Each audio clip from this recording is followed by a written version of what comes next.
très content de vous voir. Je roulais en direction de Chambly tout à l'heure et je me demandais par quoi j'allais commencer. Et encore une fois, l'actualité m'a donné une autre raison, nous a donné une autre raison pour laquelle il va falloir faire l'indépendance au plus sacrant. Aujourd'hui, Stephen Harper est allé à Terre-Neuve. Et puis, il est allé annoncer que le fédéral, s'il est réélu, il est allé annoncer que le fédéral allait mettre 4,2 milliards de dollars dans le développement du projet du bas Churchill. Une immense centrale hydroélectrique.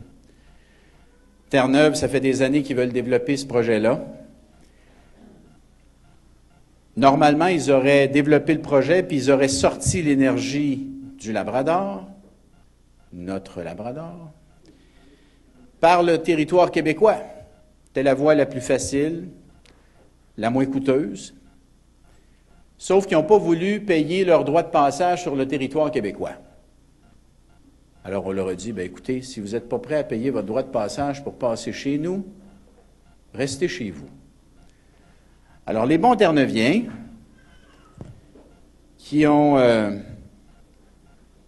réalisé depuis une couple d'années que c'est une bonne idée de se lever debout puis de mener des combats, puis de faire appel à la fierté d'un peuple, les bons Terre-Neuviens se sont tournés vers Ottawa puis ont dit « Hey, ça vous tenterait pas, vous autres, de nous garantir les milliards dont on va avoir de besoin pour construire les lignes sous-marines pour sortir le courant du Labrador pour l'envoyer vers le marché américain. » Alors, les Terre-Neuviens se sont présentés devant Ottawa, puis ont dit on aurait besoin de plus de 4 milliards de garanties financières pour construire un câble entre le Labrador puis l'île de Terre-Neuve, puis un autre câble entre l'île de Terre-Neuve puis la Nouvelle-Écosse, pour qu'après ça, on construise une ligne de transport vers les États-Unis puis qu'on aille vendre notre courant du bas Churchill. Puis aujourd'hui, Harper est allé à Terre-Neuve puis il a dit « Vous allez avoir le chèque. On va vous garantir l'emprunt de 4,2 milliards puis vous allez pouvoir aller de l'avant avec votre projet. » Alors là, Harper, qu'est-ce qu'il vient d'annoncer aujourd'hui, là? Il a annoncé que nous autres, les bons Québécois, qui payons le quart du budget fédéral, on paye tout près de la moitié de nos impôts à Ottawa, ça représente autour du quart de leur budget. Alors nous autres, les bons Québécois, on va aller aider Terre-Neuve à produire du courant pour qu'il aille le vendre aux États-Unis à la place du courant qu'Hydro-Québec veut vendre aux États-Unis. Alors, on prend notre argent, on subventionne les Terre-Neuviens pour faire concurrence à Hydro-Québec. Il faut le faire, hein? Ça, c'est le système canadien, mes amis, c'est assez extraordinaire. Se faire concurrence à nous-mêmes avec notre propre argent.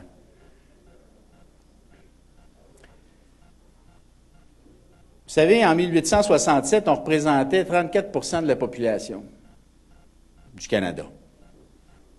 Aujourd'hui, on représente 23 de la population. Puis ça va continuer à descendre comme ça.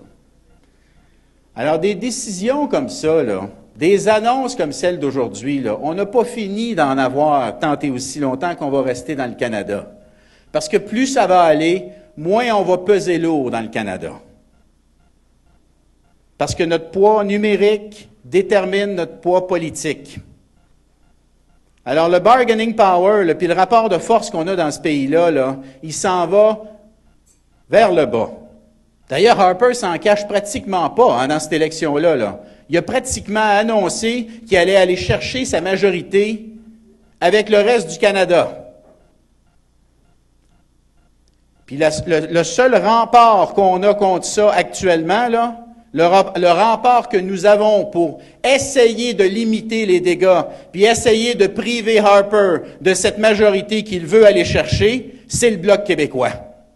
C'est sacrement important qu'on continue à travailler pour maintenir la police d'assurance que représente le Bloc québécois à Ottawa. Et je salue Carole et je salue Yves qui vont porter les couleurs du Bloc dans cette élection.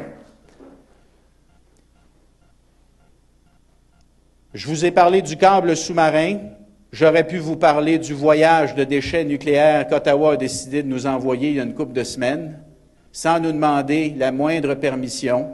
La Commission canadienne de sûreté nucléaire a décidé qu'il affrétait un bateau avec des générateurs nucléaires en provenance d'une centrale nucléaire ontarienne, puis qui allait faire traverser le bateau sur le fleuve, de port en port, jusqu'en Suède, puis qui allait le faire revenir sur le fleuve également pour venir livrer matière radioactive en Ontario. Aller-retour, sans demander la moindre permission aux Québécois. Méprisant. J'aurais pu vous parler de la Commission des valeurs mobilières, qui vise à faire quoi? Qui vise à prendre des jobs, des services financiers à Montréal, puis de les envoyer à Toronto. En résumé, là, quand vous voyez Commission canadienne des valeurs mobilières, dites-vous que c'est ça que ça veut dire. Tu prends des jobs dans le secteur financier de Montréal, puis tu les envoies à Toronto. C'est ça, la Commission canadienne des valeurs mobilières. Alors aujourd'hui, la Cour d'appel du Québec a décidé, par 4 voix contre 1, que c'est un projet inconstitutionnel. Mais vous pouvez parier que ça n'arrêtera pas là. Puis ça s'en va en Cour suprême, cette affaire-là. Puis comme vous le savez, on ne peut vraiment pas truster la Cour suprême du Canada.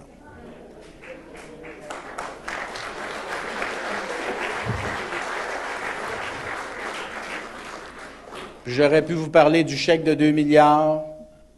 Il a été payé à l'Ontario. Enfin, les milliards ont été payés à l'Ontario pour l'harmonisation de la TPS puis de leurs taxes provinciales. Il a été payé à la Colombie-Britannique, il a été payé aux provinces maritimes. Mais curieusement, les 2,2 milliards qui nous doivent, ça, cet argent-là, il reste dans les coffres d'Ottawa. On n'est pas capable d'aller chercher l'argent qui nous est dû, qui a été payé à d'autres, puis qu'on refuse de nous donner en toute équité puis en toute justice. Alors, on s'entend-tu pour dire, là, d'abord, quand les gens disent « qu'est-ce que ça changerait, l'indépendance, là? » Commencez donc par leur donner des exemples d'un journaux, là, à tous les jours, d'un nouvelle, là. Parlez-leur des déchets nucléaires, puis du chèque de 2 milliards, puis parlez-leur du câble sous-marin qu'on va financer à même nos impôts puis nos taxes.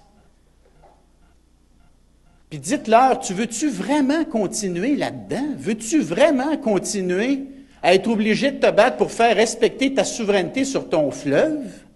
Veux-tu vraiment rester dans un pays qui ne respecte pas la justice élémentaire, qui veut que si tu le donnes à la Colombie ou à l'Ontario, tu dois minimalement le donner aux autres citoyens du pays également? Veux-tu vraiment vivre dans ce pays-là? Vous savez, ça, c'est pas dit très, très souvent, le gouvernement fédéral, il a mis pour 66 milliards dans le développement des hydrocarbures au Canada au fil des dernières décennies. 66 milliards qui sont allés dans le gaz, le pétrole et le charbon essentiellement. On en a payé pour le quart là-dedans. Imaginez-vous ce qu'on aurait pu faire avec cet argent-là si on avait décidé de le garder pour nous autres en faisant notre indépendance politique. Imaginez-vous un peu ce à quoi l'argent aurait pu servir. Moi, je vous donne un exemple de ce qu'on aurait pu faire avec cet argent-là et de ce qu'on pourrait faire avec cet argent-là si on décidait de faire l'indépendance politique. On pourrait décider que les milliards qui s'en vont actuellement dans les sables bitumineux ou qui s'en vont dans le nucléaire ontarien, on pourrait décider de l'investir dans notre développement énergétique à nous autres, ici, au Québec. On pourrait décider qu'on va investir massivement dans le secteur éolien, puis on va s'assurer, soit dit en passant, que ce soit de propriété publique, pas de propriété privée. Hein? Ça serait une maudite bonne affaire pour partir, cela. Là.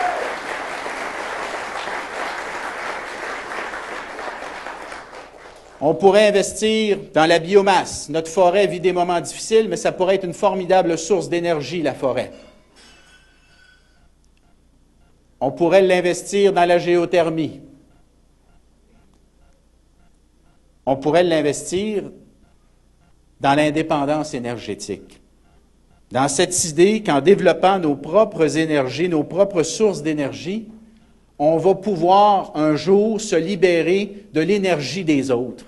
Saviez-vous qu'actuellement, on achète chaque année pour autour de 18 milliards de dollars de pétrole étranger? Ça, c'est l'essence qu'on achète quand on va à la pompe, qu'on achète chez Esso, chez Petro-Canada et tout le reste, là. On en achète pour 18 milliards chaque année. Imaginez-vous si on décidait, nous autres, là, comme Québécois, là, qu'on va travailler, qu'on va se donner comme projet de cesser d'acheter sur une certaine période de temps l'énergie de la Norvège, de la Grande-Bretagne, de l'Algérie, du Mexique, de l'Arabie saoudite, de Terre-Neuve, qu'on va cesser d'acheter cette énergie-là, puis qu'on va développer les énergies de chez nous, et qu'on va investir massivement dans l'électrification des transports au Québec. Si on décidait comme société, comme peuple, comme nation, de faire notre indépendance énergétique, de mettre l'indépendance politique au service de l'indépendance énergétique, on prend tous nos moyens, puis on décide qu'on va finir d'ici 10, 15, 20, 25 ans, on va diminuer progressivement à chaque année ou à chaque 5 ans le pourcentage de l'énergie que nous consommons qui vient d'ailleurs, et qu'on va remplacer cette énergie qui vient d'ailleurs par de l'énergie d'ici. Et qu'on va encourager les Québécois à acheter des véhicules électriques pour qu'ils puissent se brancher sur une prise de courant à la maison ou sur une borne de rechargement le long des autoroutes ou dans les grandes chaînes de restauration. Et qu'on va de cette façon, plutôt que de prendre notre argent puis de l'envoyer ailleurs, qu'on va de cette façon-là garder notre argent chez nous, augmenter les profits d'Hydro, puis de cette façon-là avoir une marge de manœuvre qui va nous permettre de réinvestir dans nos grands services publics comme la santé et l'éducation. On pourrait décider comme peuple qu'on veut faire cette indépendance énergétique. De la même façon qu'on pourrait dire, c'est quand même incroyable, on a Bombardier qui pourrait fabriquer des trains électriques, puis des métros, puis des tramways éventuellement. On a Novabus à Saint-Eustache qui pourrait fabriquer des autobus électriques. Même chose avec Prévost-Car dans Bellechasse. Alors, on se donne une politique d'indépendance énergétique qui nous permet de s'enrichir en investissant dans nos énergies d'ici, en étant moins dépendants des énergies des autres. On crée des jobs chez nous, et la merveille dans tout ça, c'est qu'on fait notre part pour lutter contre les gaz à effet de serre, puis lutter contre les changements climatiques, parce que plus on électrifie, moins on pollue. Il me semble que si on présentait ça aux Québécois comme ça, puis on lui disait, voulez-vous le faire? Voulez-vous vous lancer dans ce chantier-là? Bien, si vous voulez le faire, là, si vous voulez vous donner cette politique énergétique, puis cette politique environnementale, puis cette politique industrielle, bien, ça prend, si on veut vraiment le faire, là, puis si on veut se donner un horizon relativement serré pour le faire, ça prend l'indépendance politique pour réaliser l'indépendance énergétique. On pourrait leur proposer ça. Il n'en tient qu'à nous. Il n'en tient qu'à nous. L'autre façon de financer ce virage vers les énergies propres et les énergies renouvelables, ça va peut-être être aussi d'investir pendant un certain temps, en tout cas, dans du pétrole de chez nous. Puis je sais que ça ne fait pas l'unanimité, cette idée-là, mais je parle de Old-Harry, là. Vous savez que Old-Harry, c'est un gisement de pétrole sur la frontière entre le Québec et Terre-Neuve. La majorité du gisement est de notre côté. Le Terre-Neuve va aller pomper ce pétrole-là. Ils ont décidé, ils y vont. Il n'y a rien qui va les arrêter. Le Québec ne pouvait pas aller de l'avant avec l'exploitation de ce gisement-là avant la semaine passée, quand l'entente a été signée entre Québec et Ottawa. Ce n'est pas une entente qui est parfaite. Vous nous avez entendu, Mme Marois et moi, on a posé des questions sur la question de la frontière, notamment. La frontière n'est pas assurée là-dedans. Il y a un arbitrage dans ce maudit accord-là qui fait en sorte qu'un arbitre fédéral pourrait éventuellement déplacer la frontière de Old-Harry enfin la frontière du Québec qui est à cheval sur Old-Harry, s'il fallait que l'arbitre fédéral change la frontière, déplace la frontière de 20 km, l'ensemble du gisement se retrouverait du côté de Terre-Neuve. Puis vous savez, la dernière fois qu'on est allé en arbitrage sur une frontière, on a perdu le Labrador. Alors on va espérer qu'on ne perdra pas Old-Harry ce fois-ci. Mais raison de plus, justement, raison de plus pour avoir à Québec un gouvernement du Parti québécois, puis un mouvement souverainiste, puis nationaliste fort, comme celui que vous incarnez, vous autres, à soir, puis un parti Bloc québécois qui est fort également à Québec, puis à Ottawa, puis qui s'assure justement de défendre les intérêts québécois dans l'enceinte du Parlement fédéral. Pourquoi je vous dis tout ça? Parce que l'arbitre, là, qui pourrait être appelé un jour à trancher là-dessus, si elle sent que les Québécois, là, sont prêts à se battre pour leurs intérêts, là, qui ne laisseront pas là, le gisement de Old-Harry leur glisser entre les doigts, là, qui n'accepteront pas sans rechigner le déplacement de la frontière, là, qui sont aux aguets, là, qui sont vigilants, puis qui ne se laisseront pas faire, bien moi je vous dis que l'arbitre ou celui qui va choisir, il va hésiter mauditement longtemps avant d'en choisir un qui va donner raison à Terre-Neuve. Puis si on est capable d'avoir un jugement favorable sur Old-Harry, il pourrait y avoir jusqu'à possiblement 200 milliards de revenus à Old-Harry. 200 milliards de revenus, dont une bonne partie pourrait revenir dans nos poches. Ça, c'est un engagement du Parti québécois, ça. S'assurer qu'on en retire les bénéfices. Et là, qu'on décide, peut-être, par exemple, de prendre cet argent-là, puis de financer les énergies propres, l'électrification des transports, mettre des bonus-malus, de subventionner l'achat d'une hybride ou d'une voiture électrique, encourager les Québécois à le faire. Donc, se servir de cette énergie sale de Old-Harry pour nous permettre de prendre le virage vert, pour nous permettre de faire l'indépendance énergétique avec des énergies qui sont toujours plus propres et plus renouvelables. Et ce faisant, peut-être, si on regarde ce qui s'est passé à Terre-Neuve, ce faisant, réaliser un niveau d'indépendance financière encore plus grand que celui que nous connaissons déjà. Parce que vous avez vu ce qui s'est passé à Terre-Neuve, grâce à leurs ressources extra-côtières, ils ont réussi à se libérer de la péréquation. Bien, nous autres aussi, on pourrait arriver à un point où on pourrait ne plus recevoir de péréquation.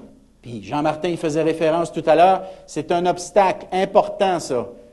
Quand on essaie de convaincre nos bons Québécois de voter pour l'indépendance, on a beau leur dire que la péréquation, c'est pas de la charité, c'est un paiement pour dommages encourus dans le Canada. Ils nous compensent parce qu'ils prennent nos milliards, puis ils envoient ça en Alberta, puis en Ontario, puis dans le secteur de l'auto, puis dans les centres de recherche fédéraux. Alors, comme ils prennent notre argent puis ils l'envoient ailleurs, bien, ils nous envoient un chèque de péréquation à la fin de l'année. C'est ça, la péréquation. Mais même quand tu leur expliques ça, il y en a qui doutent. Alors, la meilleure affaire, ce serait qu'on puisse s'en passer à un moment donné, puis peut-être que grâce à Old-Harry, si on réussit à bien se battre, et à obtenir des gains là-dessus, à s'assurer qu'on le développe pour nous, bien, peut-être qu'on réussira à faire d'une certaine façon, dans l'imaginaire de plusieurs, en tout cas, l'indépendance financière du Québec. Alors là, je vous ai parlé d'indépendance énergétique, là, je vous parle d'indépendance financière, puis je pourrais vous parler d'indépendance économique. Si on protégeait davantage nos ressources naturelles, si on protégeait davantage notre secteur minier pour s'assurer qu'on reçoive des belles redevances là-dessus plutôt que de les laisser aller comme c'est le cas actuellement. Si on décidait en plus qu'on va protéger nos ressources naturelles, puis qu'on va se donner comme objectif, comme peuple, là, d'en prendre soin pour maintenant puis pour les générations à venir, ce qui voudrait dire protéger notre eau également. Décider, nous autres, comme nationalistes, comme souverainistes, qu'on va protéger cette ressource-là parce que c'est la ressource la plus importante du 21e siècle. Ça, c'est jamais compté dans les calculs de PIB, puis les calculs de PIB en fonction de la dette. C'est jamais calculé, ça, dans la richesse collective. Mais les formidables ressources d'eau que nous avons, là, c'est une immense richesse qui n'apparaît nulle part dans les livres comptables, mais nous, on l'a. Puis ça va devenir un sacré bel avantage dans les années qui viennent, puis un maudit bel argument pour faire l'indépendance. Parce qu'on veut, nous autres, les Québécois, veiller sur cette ressource-là. On ne veut surtout pas que ce soit au fédéral que ça se décide. Alors, il faut que je conclue.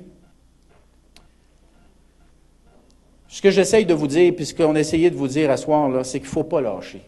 Des bons arguments pour faire l'indépendance, il y en a encore comme ça. Il y en a dans l'actualité, il y en a sur le fond des choses, il y en a par la culture, il y en a par la langue, il y en a par les combats qu'on peut mener. Ça fait 400 ans qu'on est ici. Ça fait 400 ans qu'ils font tout pour essayer de nous coucher. Puis ça fait 400 ans qu'on est debout, puis qu'on tient notre bout, puis qu'on lâche pas, puis qu'on se relève défaite après échec, après recul, puis on revient tout le temps. On est toujours là, parce qu'on y croit. Alors, il faut continuer à y croire. Il ne faut pas lâcher. C'est une belle bagarre, puis on est encore capable de la gagner, mais ça prend du monde comme vous autres pour la gagner. Ça prend du monde aussi comme Bertrand Saint-Arnaud pour la gagner. C'est vrai, comme le dit Alex, que c'est un maudit bon député. Puis aujourd'hui en particulier, puis ça arrive souvent, mais aujourd'hui, j'y ai dit, maudit que tu nous rends fiers, Bertrand. Parce qu'il a fait une maudite belle job aujourd'hui, encore une fois en Chambre. On est une belle équipe, le Parti québécois. Puis on a une bonne chef pour nous mener, puis on a des bons militants comme vous autres pour nous appuyer. Il faut continuer, il ne faut pas lâcher. Merci.